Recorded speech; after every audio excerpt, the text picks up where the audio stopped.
নতুন জামাটা যেটা বানাইতে দিছিলাম ওই দিন, এটা বর্ষা আজকে প্রাইভেট থেকে আসার সময় নিয়ে আসছে। এখন এটা পইরাই বের হয়েছি। আমার খুব শান্তি শান্তি লাগতেছে জামাটা পইরা, কারণ আমি ভাবছিলাম এটা পইরা মনে হয় আরাম বোধ করবো না, কিন্তু কোনো অস্বস্তি লাগতেছে না। যাই হোক, আর ঢোলা ঢালা করে বানাইছি তো আরাম পাইতেছি পইরা। তো এখন যাইতেছি স্বদেশে, আমি ডাক্তার দেখাবো। বর্ষারে নিয়ে আসছি, অনেকক্ষণ অপেক্ষা করতে হয়েছে, তারপর ডাক্তার আসছে। ওনার সম্ভবত কোনো ফ্যামিলি প্রবলেম ছিল, কেউ মারা গেছেন এরকম কিছু হয়তো বা শুনলাম, যার জন্য ওনার আসতে দেরি হয়েছে।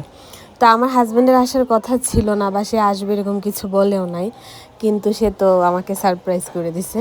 আমরা বসে অপেক্ষা করতেছি, তারপর আমার হাজব্যান্ড এসে পড়ছে। সে আসার পর আর কোনো ভিডিও করা হয়েছে না, বইটা নিয়ে কোনো ভিডিও করি নাই, কিন্তু আমি এত খুশি হয়েছি, আমার এত ভালো লাগছে। তার ছিল মিটিং, মিটিং শেষ করে সে আসছে। আমি মানে কল্পনাও করি নাই যে সে আসবে। যাই হোক, আমার শরীরটা খারাপ যাইতেছে 2 দিন যাবৎ, বাম দিকে বুকে খুব ব্যথা। আমি ভাবছিলাম গ্যাসের ব্যথা, কিন্তু এটা গ্যাসের ব্যথা না। এখন আজকে আবার যাব ডাক্তারের কাছে, দেখি কি বলে। তো এর জন্যই আরও ও আইসা পড়ছে।